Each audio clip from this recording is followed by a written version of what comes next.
Le discours sur la montagne constitue la charte du royaume. Il est l'enseignement fondamental de Jésus, ramassé en un discours. Nous le savons. Nous savons aussi que la valeur du discours ne réside pas seulement en son texte écrit, mais en cela que le texte est le moyen d'adhérer à la personne vivante de Jésus. Ce n'est pas un texte juridique auquel il suffirait d'obéir. C'est le moyen d'une relation de personne à personne entre un homme et Jésus. Le discours est la charte du royaume, du fait qu'il est la clé du dialogue avec Jésus et de notre incorporation à lui.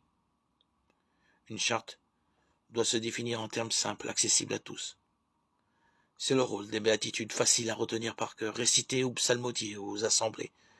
Elles ne sont pas une partie quelconque du discours, elles en sont l'introduction et le résumé. On peut dire que le reste du discours est une sorte d'amplification des béatitudes. Et notre méthode de travail tiendra compte de ce fait, qui consistera à analyser les béatitudes à la lumière du reste du discours. En retour, les béatitudes contiennent tout le discours en un condensé remarquable. Elles ont sans doute besoin d'être commentées.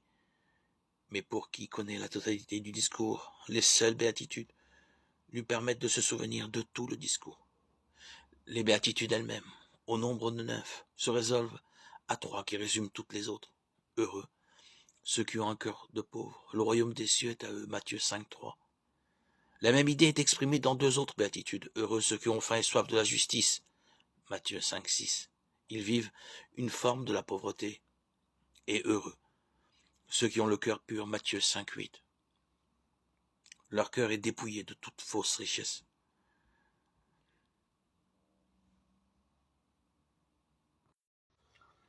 Jésus a souffert de nous aimer. Il en a souffert pour s'assurer que nous nous souviendrons de son grand amour. Il s'est fait pain de vie pour satisfaire notre faim de son amour, notre faim de Dieu. Parce que nous avons été créés pour cet amour. Nous avons été créés à son image. Nous avons été créés pour aimer et être aimés. Et il s'est fait homme afin qu'il nous devienne possible d'aimer comme lui nous a aimés. Il se fait l'affamé, le nu, le sans logis, le malade, le prisonnier, l'isolé, l'indésirable. Et il dit, c'est à moi que vous l'avez fait. Jésus a faim de notre amour, et cette faim est celle de nos pauvres. C'est la faim que vous et moi devons découvrir. Elle est peut-être dans notre propre maison.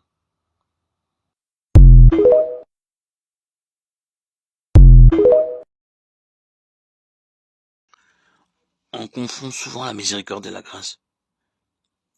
Si ces 2 termes ont un sens proche, ils ne sont pas synonymes.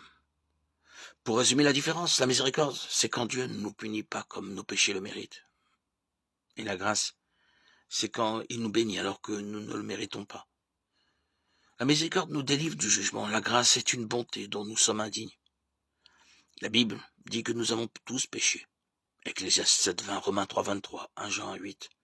À cause de nos péchés, nous méritons la mort. Romains 6:23 et le jugement éternel dans les temps de feu. Apocalypse 20:12-15. Chaque jour que nous vivons est donc un acte de miséricorde de Dieu.